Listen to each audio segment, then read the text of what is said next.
the volume nice and loud. Cause we are controlling transmission with dance beats and R&B. You're in the mix with Lil Drummer Girl. With your host, Dawn Marie.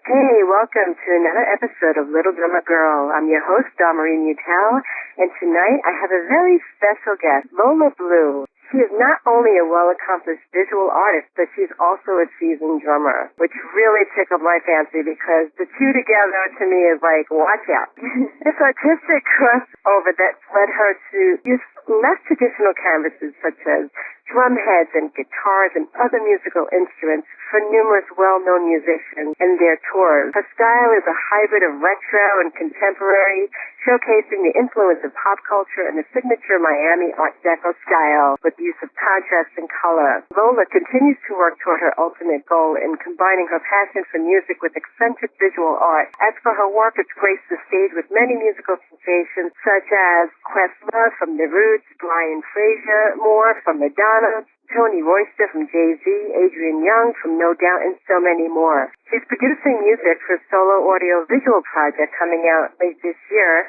and she's also part of a female electronic duo consisting of a drummer and a DJ called Blu Cartell. So without further ado, let's get Lola on the air. Hey Lola, how's it going? Hey, so well. Thank you for having me. It's awesome. Well, I know we have a lot to cover, so do you mind if we rock out? Yeah, let's jump right in. All right, cool. So tell me, how old were you when you started playing drums? I was actually, well, let's just say I was born playing the drums. I started dancing. I started dancing when I was at the age of 2. So rhythm has always been in my blood, let's just say, and it was just always like a part of me. And so from 2 to 12, I danced. But the first time I actually saw the drums, actually was fixated on this musical instrument. I didn't even know what it was called. I was 6 years old. I was in 1st grade. And I saw the drums and I was like, for years complaining to my parents, I don't want to play the piano, I want to do something cool. I want to play the drums. I want to play the drums. Finally, they took me to my first lesson when I was 12 years old. After that, it was a wrap. I've been playing drums ever since. It was just so you actually started playing piano first? Well, I didn't. They told me, they actually asked me, they're like, well, we have a piano in the house. If you want to be a musician, you should start with the piano, which is the basis of all instruments. Sure. It just wasn't my cup of tea. I hear you. I wanted to rock out. Exactly. Did you find that being a female drummer was a hindrance or a plus for you as a drummer? Yeah, I always actually get this question. It's for me, it was never a girl or a boy. So I went into this not really knowing, and when you're 12 years old, you're not really conscious of that. So I just started playing, and after so many, I was in bands, I was symphonic band, orchestra, jazz band. I just happened to always be section leader, which is the front of the whole team. It was always my team, I was, section leader. So I was the band captain, So I just it never really hit me until I guess you get a little bit older and you kind of have this notion that people are like, oh, well, you're a girl drummer. And now, it's kind of become this really funny thing to me because it's always like, oh, she's really good. She's that girl drummer. Or she's really good for a girl drummer, We're just drummers. There's no girl or guy. You don't say boy drummer, guy drummer, man drummer, So, yeah, I don't know. I never really had any problem with it.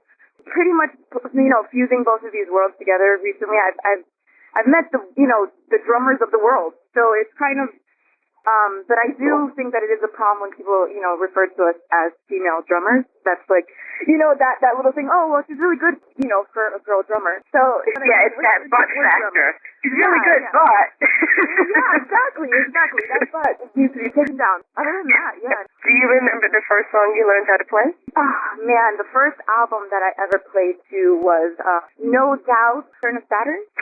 No, sorry, cool. not Return of Saturn. I'm sorry, it was Tragic Kingdom. Tragic Kingdom, the CD of Tragic Kingdom, and Adrian, that was just one of my first inspirations. It was a little rock, it was a little, had this jazz, a whole fusion of everything, and yeah, No Doubt was, my first No Doubt. Yeah, that's awesome. So how did you make a transition into painting? How did that come about? So I pretty much, I was in a magnet high school, and I was doing music 6 hours a day. I transferred from a music magnet for middle school into a music high school magnet. And pretty much what happened was I actually asked, the advisor if I could just take an art class, because I always had this idea that, I wanted to do art, but I didn't know what that entailed. And I know, as a kid, you're like, oh, well, you have to, choose one.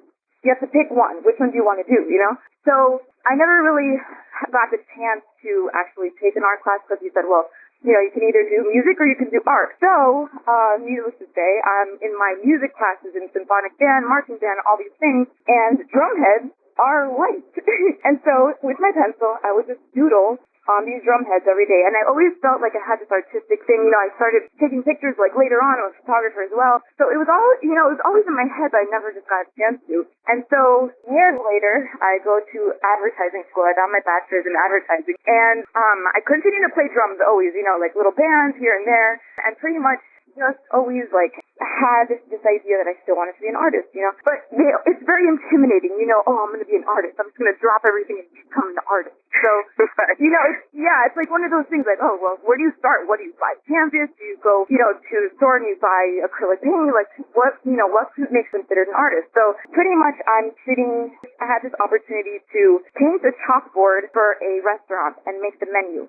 And on this menu, I kind of started to do all these little doodles and stuff.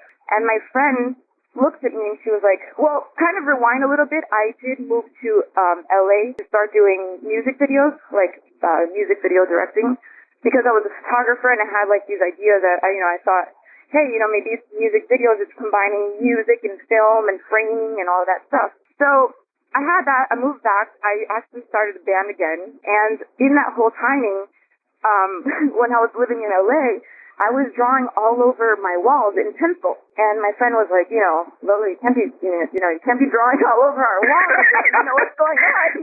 And so I was like, I don't know, it's just coming out of me. And I didn't know what it was, and I couldn't define it, but it made me feel good, and it just kept going. And there was nothing that was stopping me other than, okay, we have white paint, you just cover it right up. So I kind of told myself, well, if I get an internship with an art-related company back in Miami, I'll maybe pursue this. There's something that's happening, and I'm going to kind of go with it. So I got this internship with this company called Friends with You, and they were a little animation type company, and they were working, I think, with Pharrell at the time. And so I never drew characters in my life, but I always kind of had this idea of world, this little robotic world, and I didn't know what it was until every time I would start to draw, I would just draw these little characters, and they were little robots, that kind of thing. So I got the internship. I'm in the internship, and they were like, well, you're going to have to draw your first characters. And I was like, wow, this is real. Okay,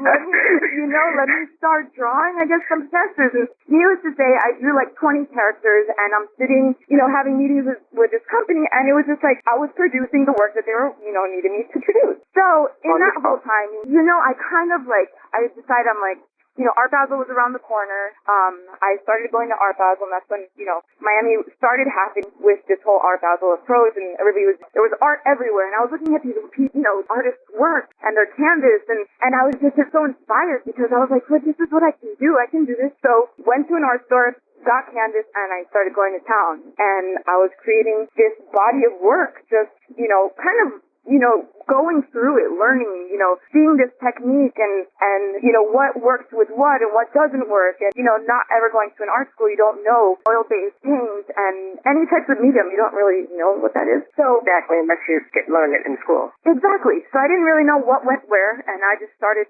drawing on everything. So I'm sitting, okay, so then, fast forward to, I'm doing the menu at this restaurant, and it was just during my penmanship, I was just going to write the menu, and I did a really good job, and one of the ladies that got me the job, she asked me if I had an art studio, and I said, well, no, but I have a little portfolio I could show you. I have it was probably about 10 doodles, And, but there were like doodles that I invested my time into, and I really, it wasn't just like what you do in high school, on your homework or something like that. It was like, actual pieces that I know now are pieces. I did all these pieces, and she pretty much said that there was this opportunity in South Beach to become one of the artists for this abandoned building. And there was maybe about 5 of us, and so I gave them my portfolio. I told them what I would do with my space and how I would convert it into my studio and all that, and I got it. So here I got, amazing. I got this amazing studio in South Beach, and I had to become an artist. It was just like a matter of time. So I pretty much, started to bring all my canvases, the ones that I already had, and brought my drums, everything, music and art are the same in my mind. Like how I create both is pretty much like the same. I don't really see like the lines are, I'll explain that, but like, it was just like the same thing to me. So, wherever I went, my drums would come with me. So one day I'm sitting in my studio and my drums are in their corner, and I remember thinking, it just kind of like hit me. All of a sudden I was like, wait a second. Like I saw my drums, I saw my canvas, I saw like my acrylic paints and everything, and I looked back at my drums and I was like, no, this eureka moment, just like bam in my head. I was like, oh my gosh, I've been drawing on my drums since high school. Rewind to high school time. I had my first drum set. It was, not my first one, but I had a drum set. It was black, and I kind of took it upon myself to redecorate this drum set.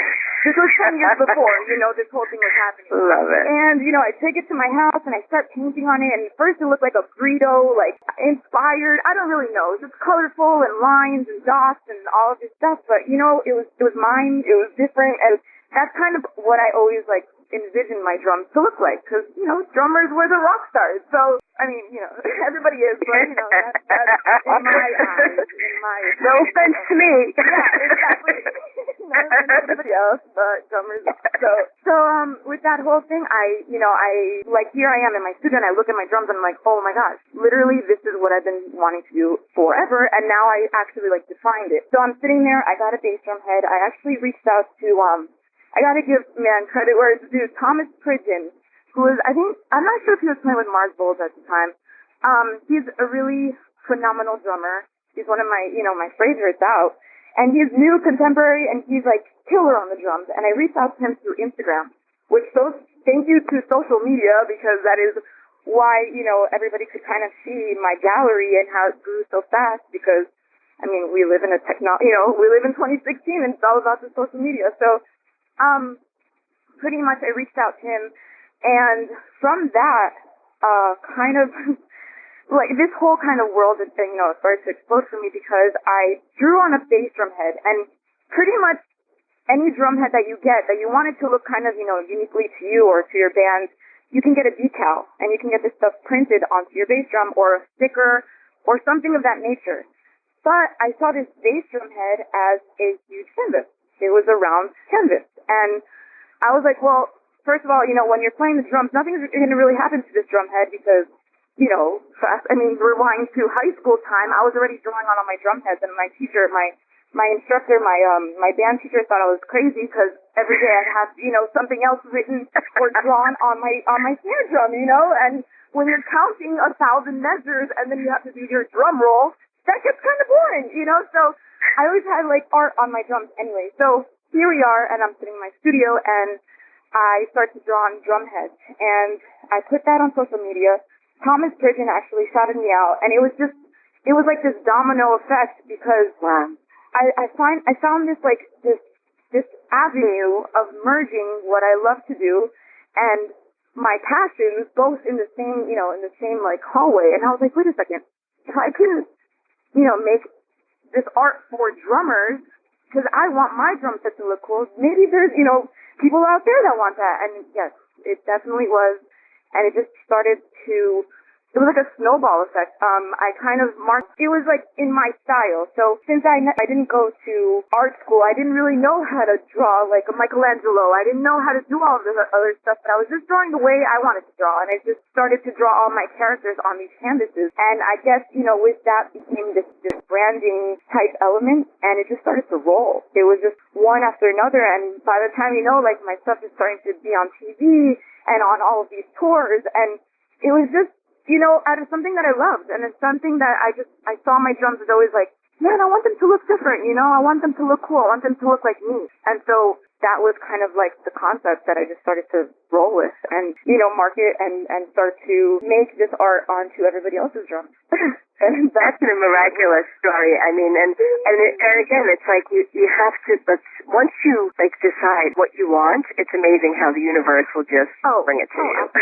Yes, absolutely. When you can define it and you actually like see it perfectly, that is the moment that, it's nothing's going to stop you. You are just going to see it, and if you can like clearly really envision it and just, it's all about your vision and just every day work towards it, because there was times that I was just like, am I crazy? Like, is this really, what I'm doing? And then you have, huge legends calling you and contacting you, and you're like, wait, I think this is really happening. This is really real right now. Okay, so yeah, no, you keep defining it. So how did you secure your first commissioned piece? Who was it? Was it Thomas that you did the piece for? I reached out to him and I gave that one to him. A lot of, I went to advertising school, so I know the power in advertising, but there's a difference when it's this huge company and they just want to get you, sponsorships and all of that stuff, rather than this, this random person from Miami who is an artist and drummer. And I literally wrote to him, hey, I made a bass drum head for you. I hand drew a bass drum head for you. How can I get that to you? And he contacted me right back, and it was just like, wait, you can go directly to the source, So drummers rock. Yeah, no, drummers are the best, and it was just this like fluid, interaction, and it was just he was seeing what I was doing, and vice versa. So he was totally open, and it was that, and then I was already like getting all my canvas work done to be able to exhibit my first show. So it's just random stuff. I could do anything. I kind of like commissioned from a pair of Jordan to a wall. So it was like, I don't really know what first one was, but I know that the first drum head for sure that I did was for Thomas. And then a little bit after that was like Tony Royster, and then, Aaron Spears and all that stuff. But yeah, it was kind of like, it was going. I was giving a lot out and I was getting commissions for a lot. So it was both. It was a little advertising here, a little, Right. You definitely, I know in the beginning of everything, even as my makeup artist and image consulting business that I have, I still do, just because I like to give back to the community, but I would always give out like free makeovers to different organizations that were raising funds and what have you. But tell me, how long does it take to do a full set? To do a full set, so it depends, how many drums, but I kind of averaged out about a week, because I don't just sit there and, I'll do one cell and then, I'll go play drums or I'll go do something else. But then, it's probably like, I want to say with varnishing and making everything last and putting all the UV coatings and everything on it, it's probably a drum a day, I would say. Wow. With a couple hours, that's a couple hours, like, like 4 or 5 hours on a cell, and then, keep it going. Of course, bass drums are a little bigger, but it's about that average. That's just so cool. Have you ever worked on a piece? Let me just ask you this question. Does the drummer give you the input of what they're looking for, or do they just say, hey, do what you want with this, then this is kind of the colors scheme that I want, or how does that work? So I kind of, when I started to begin all of this process, I felt that I wanted more information on the drummer. I'm just not going to draw on their drum set without knowing a little bit of who they are, what they're about, what do they like. So I do ask a whole bunch of questions like, hey, do you like any colors? Do you not like any colors? Do you want your name integrated into the piece? Do you want any graphics? And most of the time, I just kind of get like a carte blanche. Like, hey, you just nice.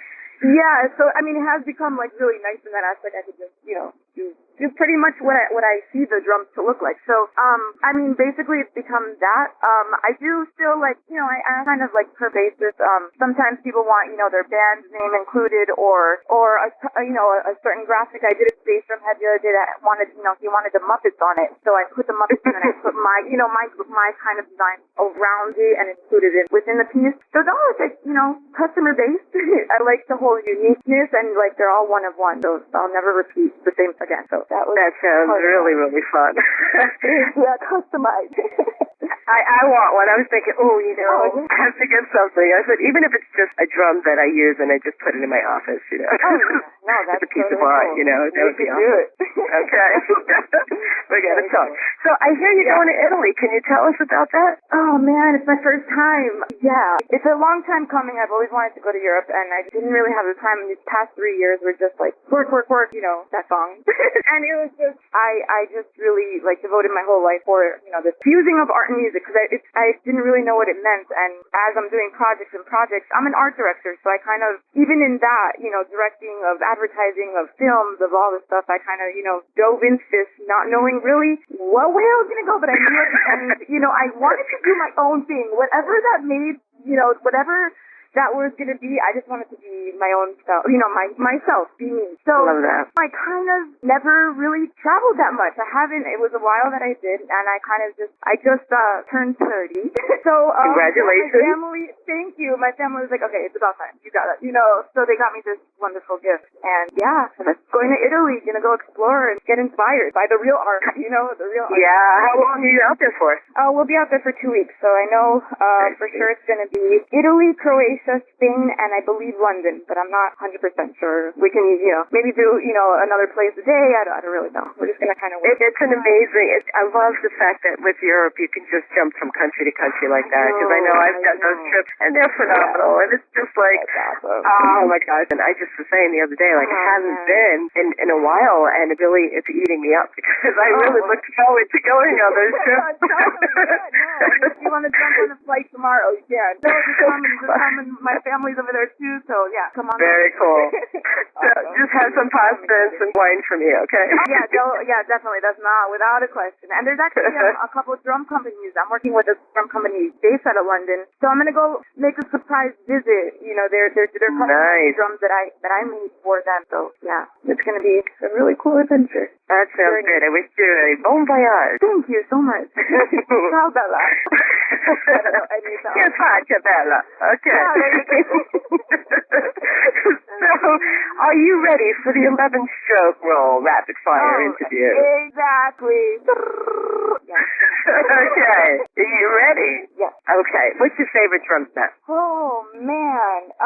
My favorite drum set. I gotta say a DW, but I have a lot of likes for different types of drumming. I do have a Roland electronic set. I had several Sonar drum sets and Yamaha Stage Custom and all of that. But I mean, the DW is just, that sound, get it anywhere else. But on the flip side, I am in love with my Ludwig. It's kind of, I've had so many that, it's between Ludwig and Sonar, and DW. Those are the okay, cool. That, you know. And what's your favorite drumstick company? My favorite drumstick company, I'd have to say ProMark. They are wonderful people. Everybody in that company, they're amazing. They're amazing people, and it just made me want to play ProMark so much more, because when you have that brand loyalty, you know, it's just something in that. It's you know, it just makes the whole playing experience that much better. I played Vic Firth, I played all of these, but I don't know, I kind of always just, my ProMarks are just there. What's your favorite food? My favorite food, oh man, would have to be a lasagna. Lasagna. And you're going to have some good lasagna in Italy. Oh, yeah. No, I've been waiting for this moment. It's been no carbs, until Italy, you know, it's just this whole, I know that's what I want. But I'm actually a pescatarian. I don't eat meat or chicken. You know, I don't know lasagna now. I don't know if that's even my favorite food anymore, because, lasagna is the best. I don't know. As of right now, I'm kind of I'm Cuban and Colombian, so I'd have to say, I guess the next food is probably Cuban food, you know? Cool. Yeah. Dine-in or takeout? Oh, dine-in. Your favorite travel spot? But I have yet to really discover, but I have been to Israel, and that was amazing. So I'd say Israel as of right now, but tomorrow it can totally change, you know? Okay. Yeah. Your favorite person to hang out with? Probably, can they be, two people, my siblings? Sure. Yeah, brother and sister, Stacy and Isaac, for sure. And then, of course, Jasmina, who's my best friend. So, I mean, cool. There's a combination. Your favorite pastime? Favorite pastime? Photography, for sure. It used to be, you know, a job of mine. I'm actually a fashion photographer, but it's kind of been on the backside right now just because, you know, art and music has really taken over. But, yeah, photography. Great. Your favorite band? My favorite band? Oh, man. Jimi Hendrix. I I don't know. That's hard. It's like between Pink Floyd, Jimmy, I don't know, Bob Marley. I don't know. That's a hard one. I don't know. It is tough. It is very tough. It's a hard one. Your favorite clothing designer? My favorite clothing designer. I honestly, I don't know. Maybe, oh my God, what's this dude's name? I just saw his documentary. I can't think of his name. He's really like out of like the norm. He does stuff for the Machino. Jeremy Scott, there you go. Jeremy Scott. Cool. He's totally out of the box, and I really like love being outside of the box. That's where I live. So yeah, if anybody, I mean, everything kind of looks the same nowadays anyway. So I guess Jeremy, is doing an amazing job. You know. If you could come back as any famous person, who would it be? Oh man, any famous person. Probably Michael Jackson, man. Cool. I mean, he's not, he's no longer with us, but if I had in that time span, yeah, Michael, I mean, yeah, just to see the world through his eyes, I think that would have just been, phenomenal, and I never got to meet him, and I was always wanting to meet him, so yeah, he was the beginning of everything. He started this whole way of being himself, Absolutely. I had the pleasure of working for him. I never got to meet him in person, but I got to administer his catalog with his songs that he owns. And then I remember doing this deal with SWV, and they used Human Nature. And Michael was not about letting people use his music. No, yeah. I couldn't believe it. We actually got the deal. It took a year to get the deal, and then one day I'm sitting on the train, and I put old-fashioned headphones on, and the radio was playing, and all of a sudden I heard it on the air, and I was just like, oh my gosh, it was like heaven sent. Wow, that's so tough. Wow, amazing. Well, that experience is like, wow. Yeah, Michael, he is just, he rocks. One of the best of all time. Like, definitely since I was a little kid watching MTV, like, who was that? Michael.